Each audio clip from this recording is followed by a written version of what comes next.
I'm here with Jorg and Chico. Now they're the two filmmakers behind a feature-length documentary that's in competition at our festival in London called Akong, A Remarkable Life.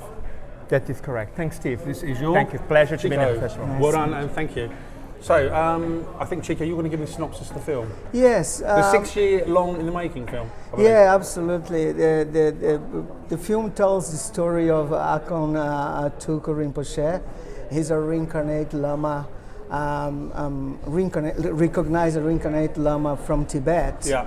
And the film follows his life from when he was born in Tibet, recognized as a reincarnate Lama, and then the Chinese occupation, which forced them to leave Tibet on a 10 months journey through the Himalayas, where out of 300 people, only 13 made to India. Right. And then in India, they had a period of time in refugee camps.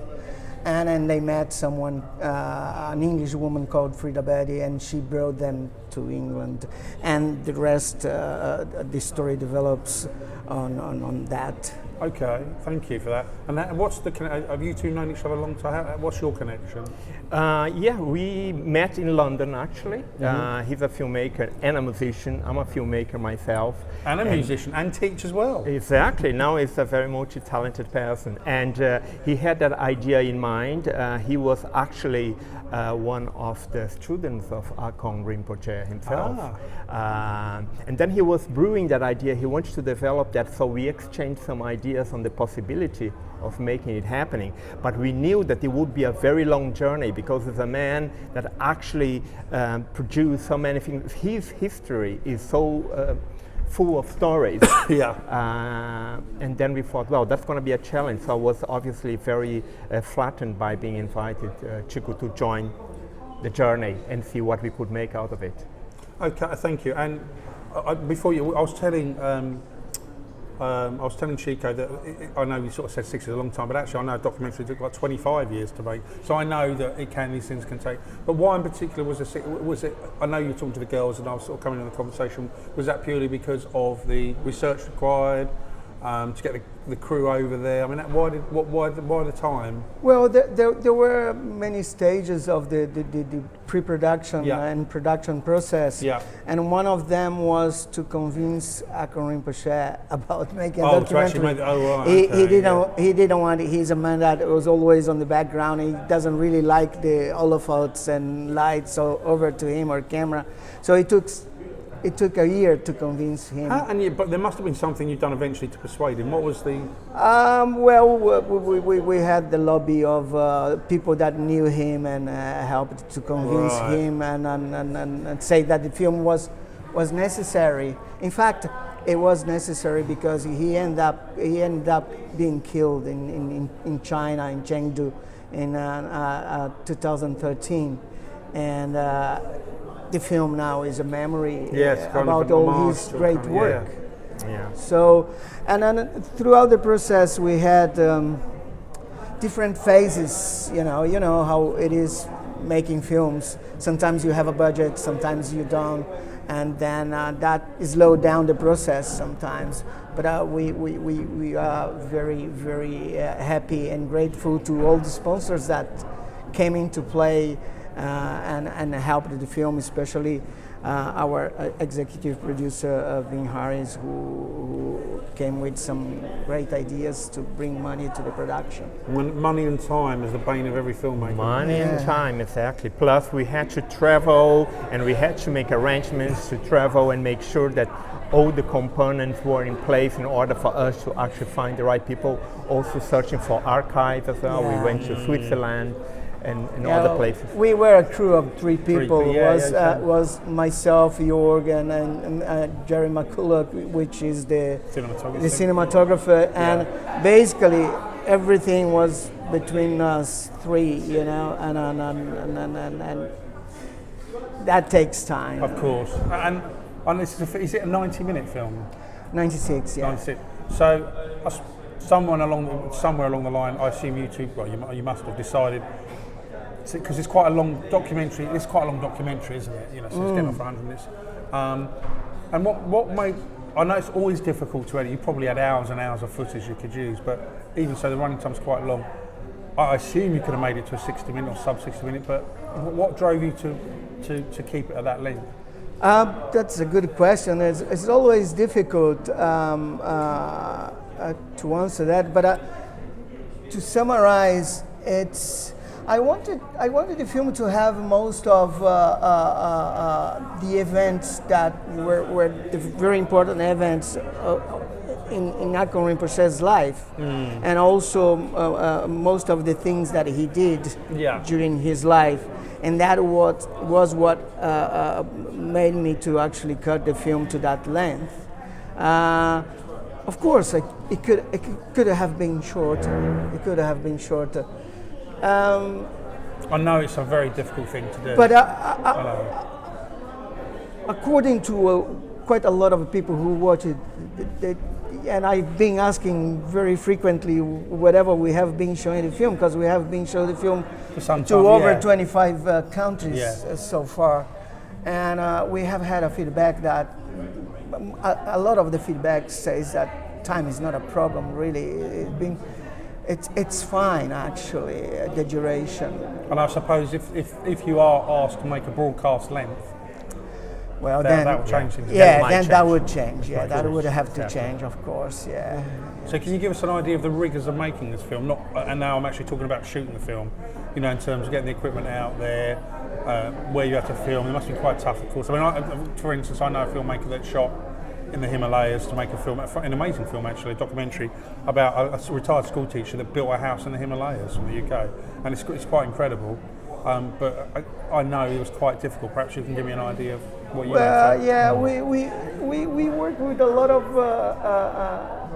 of different cameras, but all very portable. We use a lot of DSLRs, which made it easier to access different countries and carrying the gear with you. So, but even so, there must have been some terrain that was a bit painful. Well, we did have, but we also had to acquire some footage from stock agencies, and also archive footage from BFI, from British Pathé, and other companies that provide that. And I assume they charge that. Oh yeah, of course. You can talk about that. Well, please do. But just going back to the India, because we had some interesting events there, because we had to, although they were like compact material for us to take in the equipment and so forth, we had to go through a tuk-tuk, to remember, to interview some people. So we had to put something on a small tuk-tuk and travel from A to B to actually interview someone. And we had to actually put everything together, and it was a little bit adventurous to actually get everything in one place where we had to. Oh, is that because you can't access it by cars, traditional methods of transport? Well, sometimes, you know, it's easier to get a small tuk-tuk. But I guess on those places it's always a good idea to travel as light as possible, because also, you know, you call attention with a lot of equipment. So it was demanding. We had travels of 24 hours on train to Jaipur, which was kind of tiring. Putting everything 24 hours on a train. To one interview. Oh no! Exactly. That must have been quite nasty. I mean, I think we were really prepared to be on the road. I mean, obviously, what is prepared, you know, but we really were on a mission and we had to accomplish it. And sometimes it was a tough work, because filmmaking, people normally see the end of it and the glamorizing, having a little drink or whatever, but the making of it's a killer. It's really hard. Yeah, that's an absolute nightmare. And traveling in India, I mean, we loved India. We had a fantastic experience, but actually carrying a lot of stuff from long journeys, because we had to travel through the country, that was a little bit of a challenge. It was. It's always a challenge, because we could never be. Well, there was a moment that where the three of us there, but then first of all it was the cinematographer and myself. And then York came later, and the cinematographer came back because he had something to do. And then he came back to India for a specific interview. So it was kind of a crazy arrangement, and you know, you just have to do it. And you touched upon the finance. What's the nightmare of the finance in terms of finding clips and having to pay for the rights to use this archival material? Well, because I was stupid me, I always thought this would be free, but obviously. Well, but that's the thing. We learned the hard way, didn't we? Like, you know, I mean, certain footage we had to get it from either BFI or British Pathé, and there was some like documentary stuff that actually depict the invasion of China in Tibet at that time. Yeah. So obviously we wanted to get some material that actually could represent the reality of those moments, and that was pretty expensive, I have to say. We had to negotiate, but still was pretty tough. I have to say that roughly speaking, a minute of footage would cost us about 800 quid. Ooh. So basically, ouch. Exactly. Yeah. So Chico and I, Chico quite a lot, we had a very basic structure to actually define his life and not trying to make it too glamorous. And then we realized certain areas, certain aspects of his life that really need a lot of archive material. And here's when we start to facing reality. Yeah, it's starting to get expensive because you're using 10 minutes. £8,000? Yeah. Yeah. Wow. And it wasn't only BFI. We got footage from British Pathé, and there was also another. And they know you've got to pay it. They've got you, haven't they? Yeah. They've got you, haven't they? Yeah, we had to pay. There's no doubts about it. Yeah, no, there's no way out. They don't do charity. But then we were quite BFI though, because I thought BFI would be quite supportive. I think it was one of the most expensive. Yeah. British Pathé and BFI were the places where actually we got most of the archive related to history.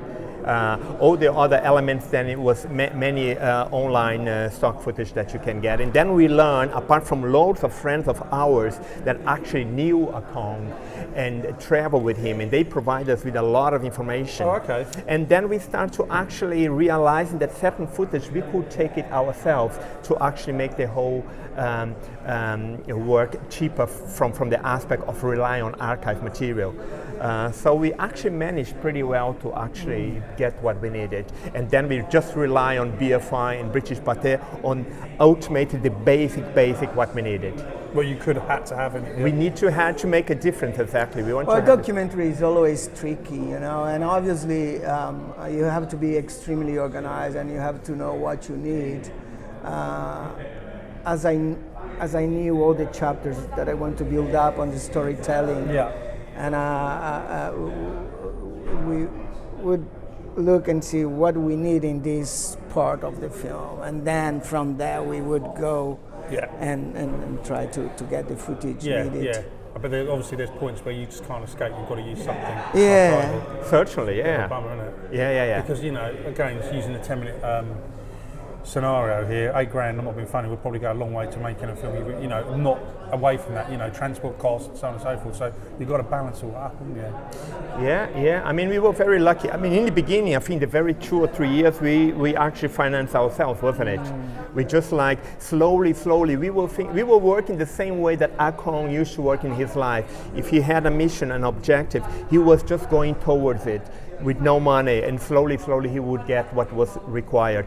And we kind of embarked in that ideology. So let's start the movie. We do not have the money, but we know where we want to get it, which is the end of the movie. So we started with no money, but then slowly networking, raising money through crowdfunding, and great help from some supporters and our executive producer. So we managed finally to go to the end. But it was a struggle.